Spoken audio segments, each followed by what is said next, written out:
work at EcoCentre Wales. And I work as a senior project officer there. So I generally work in the renewables field. And I have done a bit of work on energy efficiency and some informal education projects that we've done as well. So I'll just go straight on to what I'll be talking about today then. So I'll just talk a little bit about EcoCentre Wales, introduce who we are, what we do, areas of work that we have projects in. And then the education I'll be talking about then, so it's what we do with the formal education area in Britain, so in Wales in particular. It's schools, so from ages 4 to 16 or 18 is the sort of formal education range in the UK.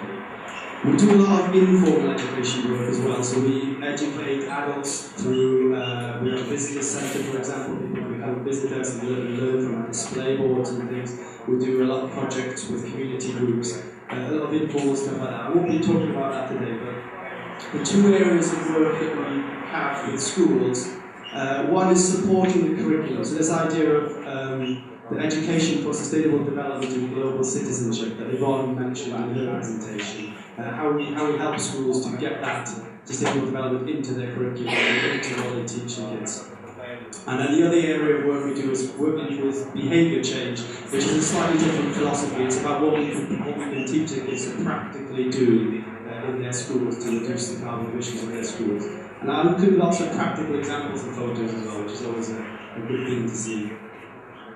Okay, so a little bit about EcoCentre Wales, and we're an environmental charity, and we've been going for over 30 years, working in this area.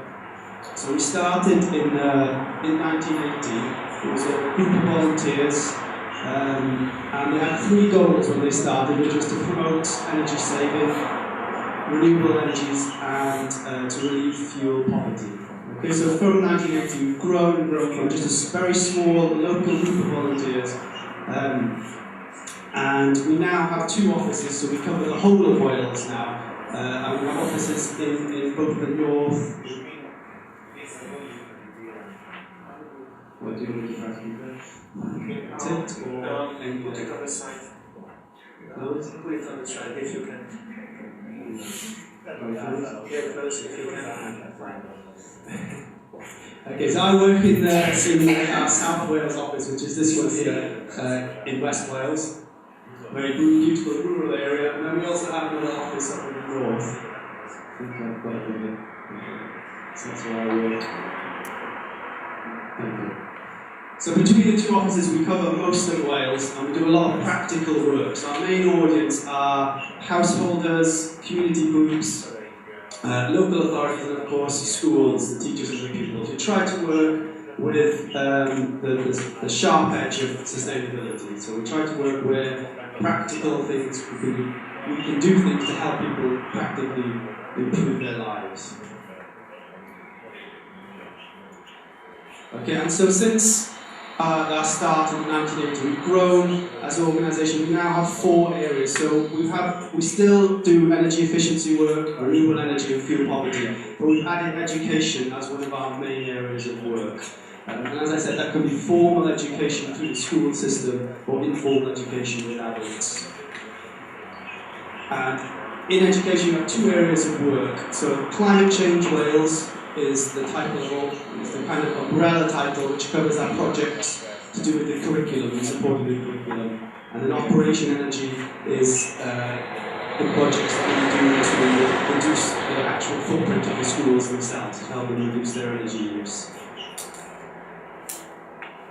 Okay, so first of all, let's talk about Climate Change Wales. Okay, so it's this horrible acronym again, ESDGC, which is, it has a bad name, but it's a good idea. It's this education for sustainable development and global citizenship. And Wales is unique in that when the government was formed in Wales, I don't know how much you know about politics in the UK, but it's become much more regional. So less decisions are being made in London, and more decisions are being made in the various regions of the UK. So we in Wales now have more power to make our own decisions, And when that government was formed, sustainable development was something that was a theme that was incorporated at the beginning within the government. So every document that's produced has to have sustainable development as a part of it. And the idea of this ESDGC, which is what covers the education area, is that it prepares young people for life in the 21st century. So we don't tell them what to do, we help to prepare them for the challenges that are going to be ahead. And it's almost easier to talk about what it isn't than what it is, to illustrate it. So there's a little bit of background on the policy here. So it's not a separate subject. We don't teach sustainable development as a subject in itself. The idea is that it's integrated across the curriculum. It's in geography, it's in science, it's in art, it's in all the different subjects. It's a whole curriculum approach. And it's not confined to the classroom. So the student should link the idea of what's personal and local to national to global. So that's where this global citizenship comes in. So that what we have, our actions on a local level have effects on a global level as well. It's not about transmitting a set of answers to learners. So this is about preparing students for the challenges, making them part of the conversation, building the skills to critically assess things, to think and link ideas so they can make informed decisions themselves. And it's not the responsibility of just one teacher as well. So unique to Wales is the fact that the schools are inspected on how the level of ESDGC they include within the school. So it's something that affects everybody working in the school. We all have to think about it.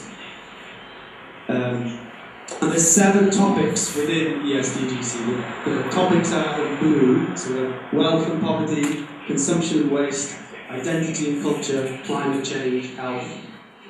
And each of these topics, again, should be linked with the other topics. So they're not individual topics, the idea is to show the links between them and how they affect each other. So in this example, climate change is in the middle, and in the white boxes we have the links between climate change and the other subjects. So if we look at climate change and health, for example, these two, with a changing climate, this can change the distribution of diseases like malaria, so we could have more areas prone to malaria, which affects our health.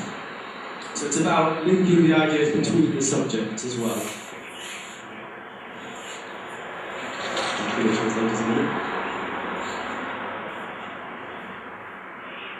So we don't want to do this. We don't want to overload the children with negative ideas. We don't want to tell them that they are responsible for the rest of the world. It's about making them part of the conversation, giving them a positive future to look for, that there are solutions out there. And we also don't want to do this.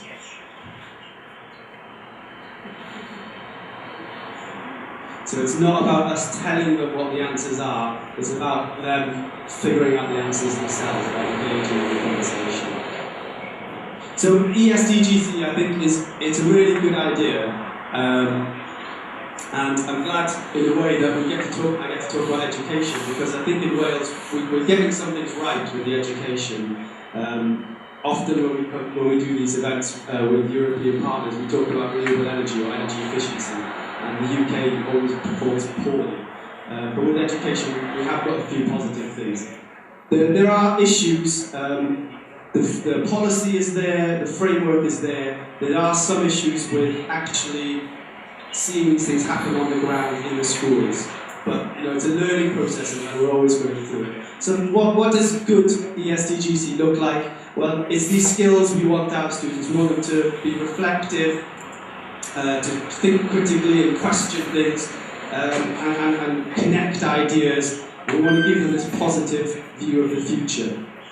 So that's the background of the policy in Wales. And what we do then at the Eco Centre is we try to support the ESDGC through our activities. So we have 2 areas of activities. We have workshops that we run with people, and we also create resources for teachers to use in the classrooms. So the workshops, we run them with the students themselves, workshops on renewable energy, on climate change, on improving their school, all sorts of different workshops, depends on what the school wants, really, what they're looking for. We also do workshops with teachers as well, on a local authority level, so we help teachers to improve the way that the SDGC is included in the school. And it ties in with all sorts of sustainable school award schemes we have. Gives teachers advice on how they can assess students and include sustainability in the lessons. Okay, so I've got some pictures here. This is some workshops with primary school kids. So this picture at the top right here, you can see they're looking at how wind turbines work. We've got a bicycle there that's powering some light bulbs, so they can get the idea of energy and power and what that means in a physical sense. We also work with secondary school students, so this is more creating posters and linking ideas like we have here, or giving presentations on the topic. And this is a project we don't run at the moment, but we ran a couple of years ago, which was linking art with climate change. So here we were looking at creating pieces of art out of recycled materials. So the fish in the top right there, it's made out of bottle caps. And we created some fantastic stuff. So we have these workshops that we run in schools, and then to complement that, we also develop resources that teachers can use. And the reason we decided to develop the resources was we found that the schools weren't really teaching a range of perspectives. There weren't enough perspectives and across all of the subjects. They weren't effectively getting the link over everything. So we decided to try and plug that gap with some resources. And also, as Wales is bilingual, we have the Welsh language as well as the English language. There's a lack of climate change resources in Welsh for teachers to use in the school. So I've got an example here to show you. So these cards, I'll pass them around in a minute, you can have a look. These were produced for COP15 in Copenhagen. So it was to teach students, kind of help teachers engage students in the process of the summit. So you've got the countries that are taking part in the summit, the main actors, the Prime Minister, the Secretariat of the UN, and you've got issues that they're discussing, so things like climate change, water resources, fossil fuels, and they can be used in a range of different ways. So students can use them to role-play roles, they can use them as a basis to go and make a poster or form a presentation. We have a game called Top Trumps in the UK, where kids play usually with cars, where they compare statistics, and the one with the top statistic wins. So they can compare the statistics of climate change. Has many different uses, really. It's up to the imagination of the teacher. And we also develop a bit of media as well. So we've got a website, which you're all welcome to visit and have a look at, climatechangewales.org.uk. A lot of materials on that, and we made a film as well. So lots of different types of resources. And we're going to try now to access the website.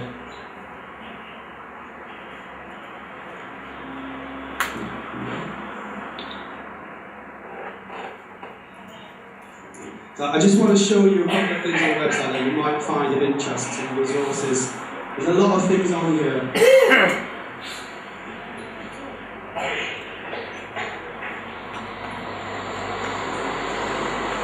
So a quite interesting tool that a lot of teachers use is this flood maps that we have.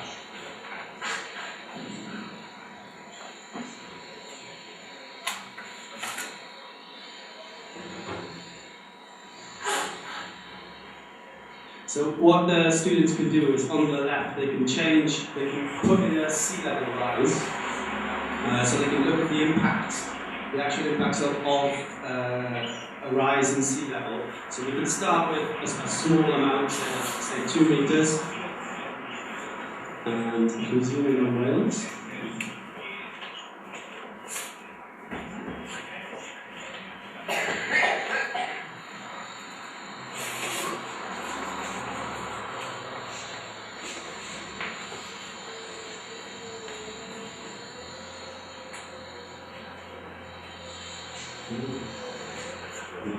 okay, so you can see that at 2 meters there's some small impacts along the coast. All these light blue dots here are land that's been covered by the sea. And they can look at the changes in impact. They can go really extreme. We can look at 40 meters sea rise level. A disaster scenario, the 2012 Renewable scenario. And you can see how much of the UK gets covered with water. So London's gone. And actually, because this is powered by Google Maps, we can go anywhere in Europe. So you can see the Netherlands are gone there. Right. That's why they're spending £30 million on other countries. Hungary, we're okay. So the teachers also use it to compare different countries around the world. So for example, I know in school, I've looked at Bangladesh and what happens in Bangladesh compared to the Netherlands, which are both very low-lying countries, very prone to flooding, but the Netherlands have a lot of money that they can spend on flood defences. So that's something you might want to use and have a look at.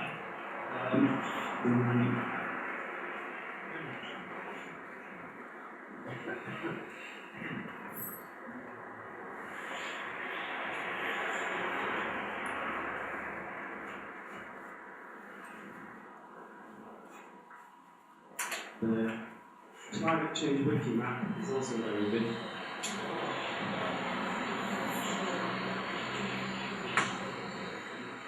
So each of these different coloured symbols either represent an impact of climate change, has been recorded. So it could be an impact that's already happened, an impact that's predicted in the future. And I think the green ones are renewable energy places. So you can add tags onto the map. So we've got at the bottom here changes in biodiversity or impact of climate change.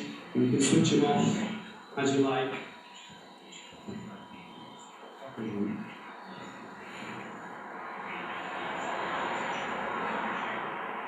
So we've just put the green ones, we're talking about renewable energy. So that's just a map of all the places in Wales that have renewable energy at the moment. And it will be updated as soon as possible. And then again, because it's Google Maps, you can go anywhere and add tags. So what would be really nice is if we had some tags added for other countries in Europe. So if anyone really fancies going away and putting tags on the map for where renewable energy is in Hungary or where renewable energy is in other places in Europe, and then it becomes a great way to share information and compare between the countries as well.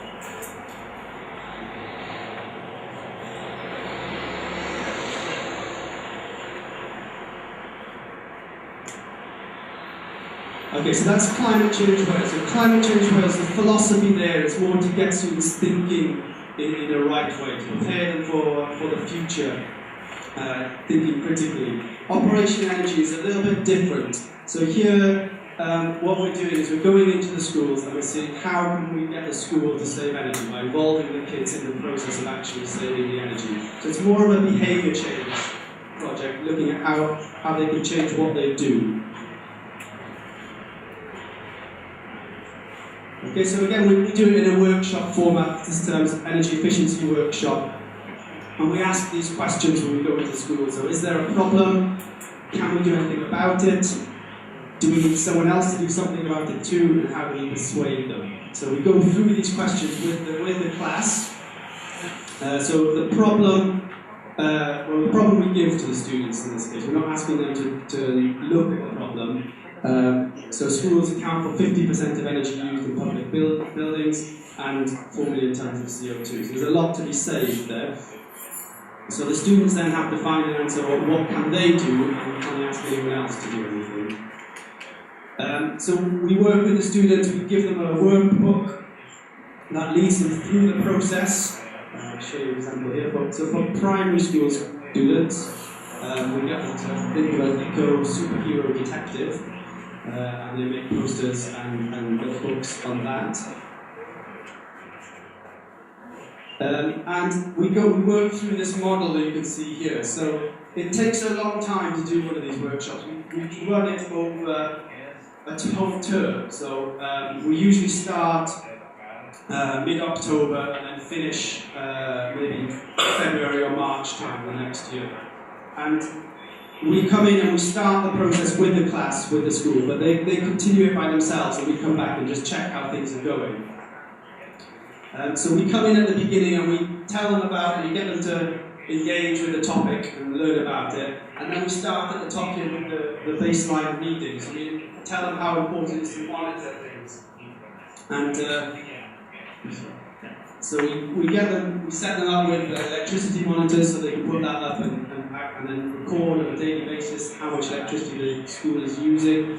For heat is really hard to do in a school because it's very complicated to heat. So the way we do it is we just use thermometers in the classroom. We just get them to measure what is the actual temperature in the classroom so they can see whether it's getting too hot or too cold and how efficiently the heat is working in that way. So here's some example of the students that are recording that information. Can be very nice and flashy, like on top, spreadsheets or computerized, or just some ticks and crosses in a quick checklist. They also go around the school and look for problems and take pictures of it. So the picture on the right there is a door that was left open, letting all the heat out of the school, and it's regularly left open.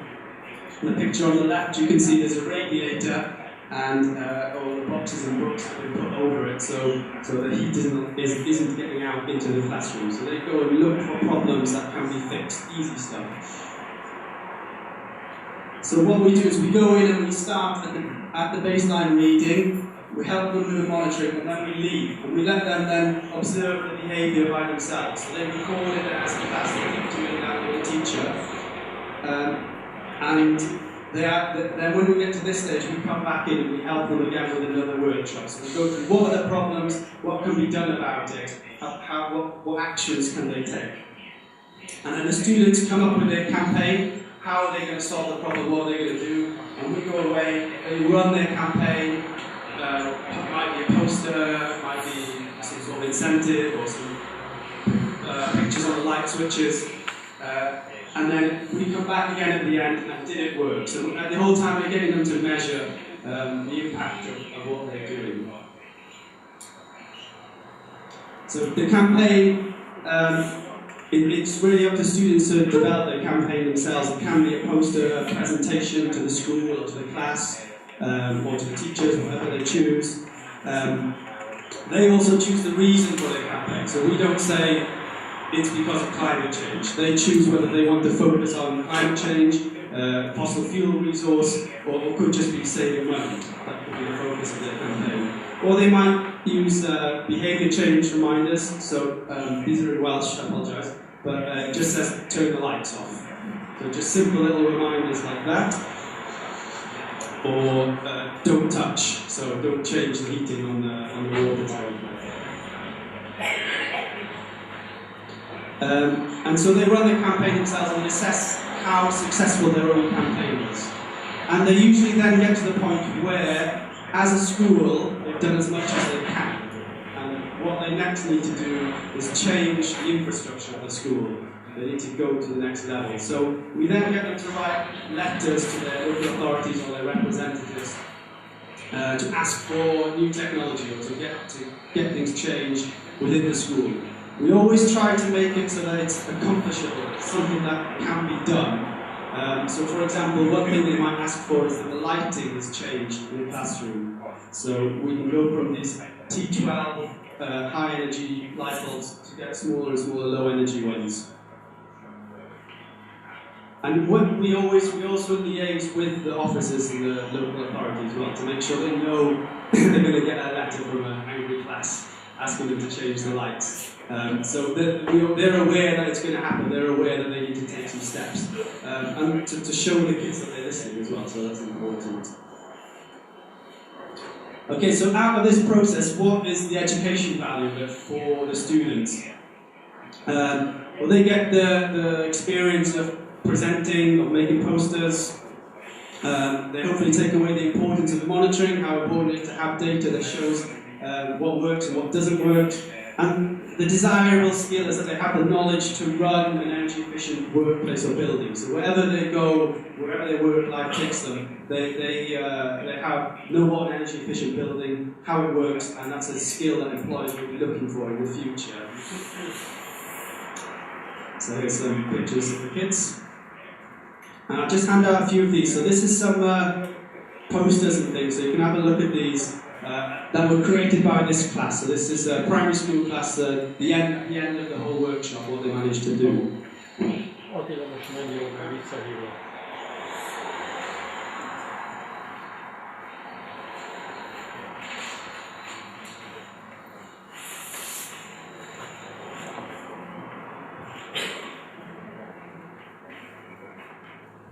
But it's not just an advantage for the kids in terms of education. It's driven by the local authorities as well, because they want to see a reduction in schools' energy use. It costs them a lot of money, for one thing.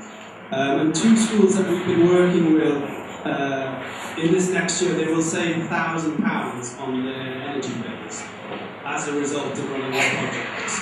So it really is, if we look at some of the costs, this is for heating, so you can see very, very, very high costs to run a school. It's almost like a place of industry. The second one down there, Tasker Millwall, has a pool, so it's this big secondary school. It's over £50,000 just to pay the heating bill for a year. So there's significant cost savings there for the local authority as well.